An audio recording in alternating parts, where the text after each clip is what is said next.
And we are back on the Epic Success Podcast today. I've got my man, Mark Yagi, right there.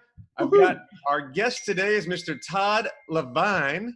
He has an amazing story. He does something that probably none of you know anyone else who does. Definitely new for me. And we're going to dive into everything he's done, his background, what he's got going on now. Todd, welcome to the show. Good morning. Awesome. So, Mark, you know Todd longer than I do for sure. So why don't you jump in, give a little background, and then I'll jump in as well as we go through it. Yeah. So Todd, when I first met you, I was like, yeah, it seems like a nice guy. And then you got into what your business was all about. And I really, through your business, I really got to know you. And I thought the story was fantastic. Now you're in the recycling business, let's call it, but it's really thrift stores, right? And I was just fascinated by how thrift stores work. But I'd like you to start back a little bit earlier. I know you have a lot of experience in retail, but it's a special kind of retail. So why don't you just take us back from where you started with the truck stops and all the way up until where you are. But we got to keep it short. We don't have 2 hours to do this, unfortunately. But you have a really cool story, and I want to make sure the listeners get it.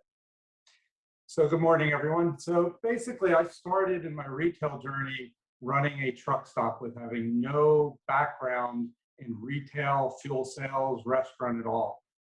We redeveloped a piece of property up north, and we actually hired managers to run it. And I went up there to put the cash controls in and realized that my managers and the people that were hired did not know what they were doing, and ended up staying there and running it for 20 years.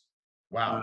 It was a multiple profit center business, which I grew to love. We had a restaurant, we had a game room, we had a food court, we had a chrome shop, which is all the accessories that goes on trucks. And we have a specialty store along with our fuel sales of diesel and gas. And running a truck stop is very, very unique and very interesting. And the market just changes as you go. And I love the idea of having a business map where everything ran perfect all the time. Over the 20 years I ran it, one profit center would do well and another one would fall off based off of what was being built in town, based off the economy, 9/11, all this other stuff. So I took that retail background and through an associate was introduced to the thrift store business, which is selling secondhand goods of clothing and housewares. When I got out of the truck stop business, I wanted to expand that and blow that up, make it bigger than your normal thrift stores are, which is your Goodwills and your Salvation Army are the ones that most people know. And I love the idea of multiple profit centers in a business, okay, that didn't focus on exactly what everybody else did. So you have different ways. Let me jump in, Todd, because I've been to your place, and I know you have like 10 of them or something, but this is not your typical thrift store, everybody. This is like you walk in and it's like a Walmart of recycled goods, right? It's a huge, gigantic thing with lots, like if you want kitchen stuff, they probably got it there. If you want clothing, they got tons of that stuff there. So I'm amazed by the size and the scope of what you do. And I'm also amazed that you could take the whole breadth of recycling material, from shoes to clothes to towels to blankets to furniture to kitchen stuff, books, and you can make it into a profit center. So one man's trash is another man's treasure, right? So tell us a little bit about those profit centers, because I think that's a fascinating part of your business. Well, what we try to do is we try to have something for everybody. Most thrift stores concentrate on clothing and housewares, and is really the female buyer. When we went in and we opened Good Life Super Thrift, the idea was a supersized thrift store, one that would service both the male and the female, because a lot of families go thrifting and the male part of the family has nothing to do. So we wanted to put tools in, we wanted to put cabinets in, kitchen cabinets. These are usually people that can work with their hands and like to do things on their own. So we wanted to basically supersize the thrift store experience and add other profit centers and really create the recycle world, much larger, and make it, copying off of Costco or IKEA, an all-day experience where somebody will come in multiple times, because unlike regular retail, you never know what you're going to find with us. And if you don't get it the day that you come in, we don't have a run of sizes from extra small to double extra large in the blue tank top or blue sweater or shirt. Whatever we have is one of a kind. okay? Because it's what people have decided they were done with. But it's great quality, okay, and it's a great value. So that was the idea that we came in with is, okay, let's put things in here that are different than going to what they've seen in other thrift stores to make people want to come, shop for a long time, and then come back often, even if it's going directly to their rack to get what they want, to see what we have new. And that's our customer base. Our customer base comes in 3 or 4 times a week, goes right to see what they want, and picks it up. And then on the weekends, 3 or 4 times a week, your customer comes in. we will have customers come in on their way to work or Okay. on their way off. We're putting out thousands of new pieces a day. Wow. So it's a treasure hunt every single day to see what somebody else, what is value to them that somebody else decided they were done with. And so what makes you guys better than, say, a Goodwill or whatever? And maybe not better. You don't have to be better, but maybe you're just different. And by being different, maybe you're better. So answer that question and then put that in the scope of how we can get a takeaway of what makes you better, what makes you awesome, and why this is, why you're so successful in this realm. Well, 2 things. One, we're much bigger. Our average store is over 25,000 square feet. So when you come in, you have a lot more variety.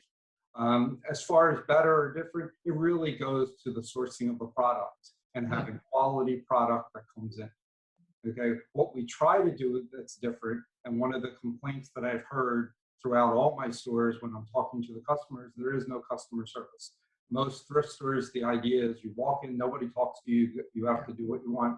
We're trying to add some retail customer service that you would get in a big box store or your big chains of Macy's, Nordstrom's, things like that, to at least have a team, okay, of customer associates that can deal with the customer and at least guide you to the right area.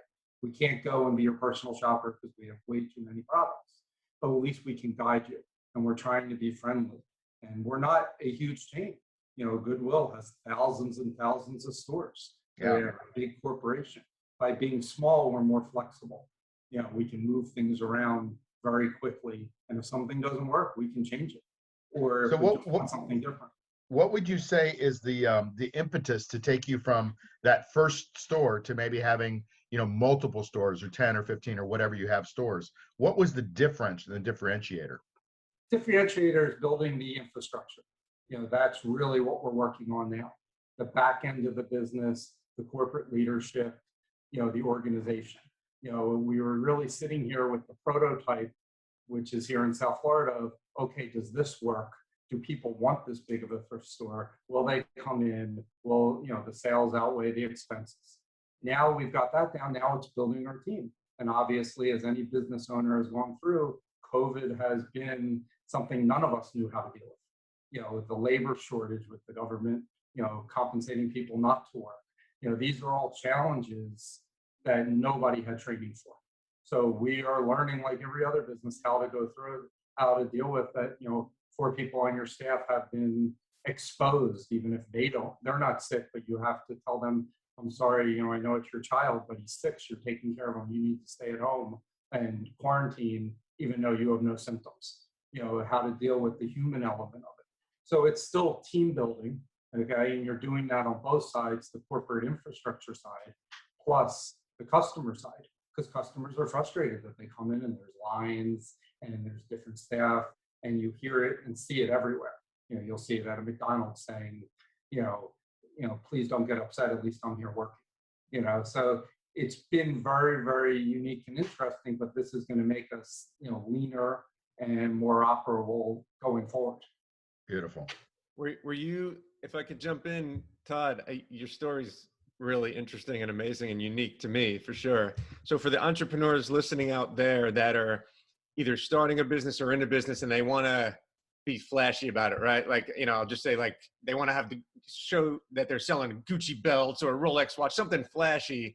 Was it difficult for your ego, if you will, to say, okay, I'm going to have truck stops and a thrift store, as opposed to something where you can brag about it and it's flashy? Because I think the younger generation today want to be out there on Instagram, and this isn't a business that you're just going to be like promoting on Instagram as much. How do you tell the entrepreneur that there's, I find it unique that there's other ways to make money. There's not just the flashy stuff or the stuff that you can brag about. This is something that you should brag about that isn't mainstream, and you can still be successful. Do you see what I'm getting at? Like, was there I an do. ego battle in your head about that at all? To me, there's not. I'm one of these people that I don't, I appreciate you guys putting me on the podcast and being here, but I'm not somebody that needs to be in the front. I think it really goes to your personality. To me, the ego battle is what ends up in the bank account, and building the team of associates that I did. I have people that have worked for me that were in the truck stop that still work for me as I got out of it, and we found roles for each other to stay together. That to me is more important. The relationships that I'm building with my associates and with my, people that I work with and with the customers. As far as the flashiness, it goes to what's important to you. And to me, what was important was building something successful that's sustainable, more than getting a whole bunch of likes on Instagram or Facebook or something like that. But I think one of your questions that I'll even take it a little further is find a business that you like and figure out how you can disrupt it. When you go and you check out whatever it is and you see what your competition's doing, you're not going to beat the billion-dollar companies. So what are you going to do different that makes you unique? And to me, that's the big deal. It's great to be Costco, Walmart, and Target, but you're not going to have their money. You're not going to be able to, as we all have heard, Google's other bets of billions of dollars and how much, they've put on their, balance sheet that they just throw away because it didn't work. Entrepreneurs can't do that. We can't throw away other bets. So it's finding what the big guy's doing and figuring out how you can tweak it and just do it better for you. I don't need thousands of stores. Okay, I just need successful stores. And what advice do you have? Sorry, Mark. What advice do you have for entrepreneurs that are having trouble? You referenced it earlier, in this new COVID world, that are having trouble hiring people. I know you've gone through some struggles with staffing. Have you found any tips that people can use in their small business right now, or medium-sized business? Well, the biggest thing that we found is finding people that are working that still work through COVID and recruit them. Even if you have to pay more than you think that you wanted to, they've proven that they're going to work regardless of what the governmental agencies would pay you to stay home. I really don't want somebody that has stayed at home and doesn't have that pride of employment.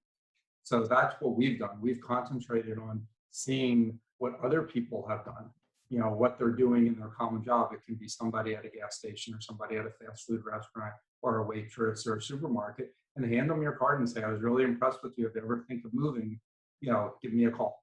And that's what we've done. We've actually gone after the workforce. And yes, it's not stealing somebody else's employee. It's just giving an opportunity to somebody. And we have found good people that way, that are using this as an opportunity. And they literally say, yes, I could have made more by staying at home, but I wasn't raised like that. I want to work. The pride of people that, the workforce is amazing. And do you really want somebody that said, oh, I could have got a job, but the government's paying me to stay at home for a year, I'll just stay here? I would go with the other personality, somebody that takes pride of what they do and what they want out of their lives. And the other thing that I've always done is come up with compensation, because you're smaller, that isn't just money. Can you help them buy a car? Can you help them with a down payment on their house? Is it college education? If it's somebody that's special that you think is going to add to you, figure out what their needs are and that you can add, that maybe is not financial based. It's a phone call. It's a cosign. It's helping them do something that they just don't have access to. So Todd, just listening to you, I'm going to boil down for you, if I can, what I heard you say that makes your business successful. And I want to talk about what makes you successful as a leader. But what I heard was, is a business, in your business, but probably translates to anybody's business, is be unique, be yourself, be different, but you have to stand out from the crowd.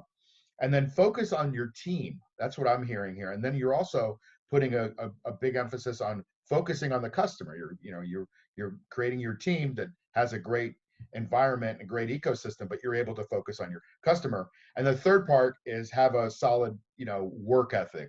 You know that you're going to have to work hard to be successful, to do anything. Working smart is great too, but having a work ethic that's based on work is critical. So if you agree with those, great.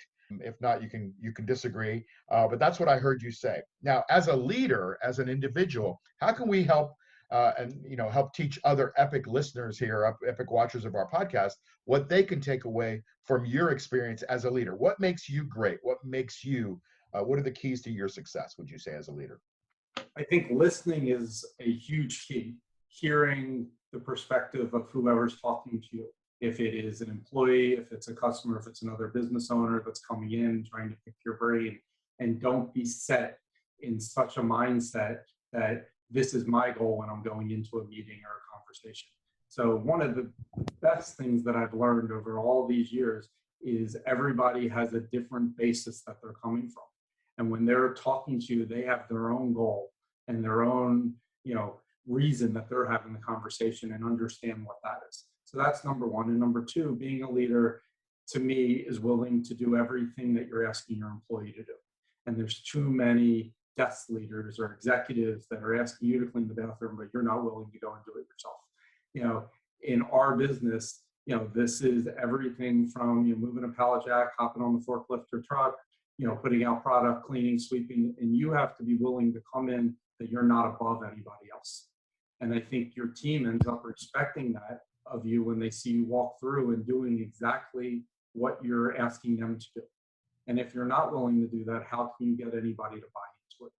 Wow, great. So golden nuggets from Todd Levine, everybody. I heard to be a great listener is critical to success. Be flexible. Don't have your ideas, because we don't have all the best ideas, right? We don't have a monopoly on all the good ideas. And then lead by example. So those are 3 brilliant nuggets on success, Todd. So thanks for sharing those. Any final thoughts, Len, about Todd's journey, Todd's leadership example? Yeah, I like this nugget on, don't let your ego drive you to be worrying about showing off on Instagram. Instead, let it be about your bank account. You know what I mean? You don't need to be flashy, like when I asked them that question. I guess I'd want to finish up with number one, how can people find your stores? Where are they located? And then final question for me is, give us something that concerns you about your industry and something that excites you about your industry going forward. Okay, so right now our 2 biggest stores are in Louisville, Texas, and South Florida, which is Lake Worth, Florida, which is right here in South Florida. What excites me about my business is the economy and the way things are going. Is thrifting used to be seen as just a lower end customer, and now it's a treasure hunt, and it's just expanded.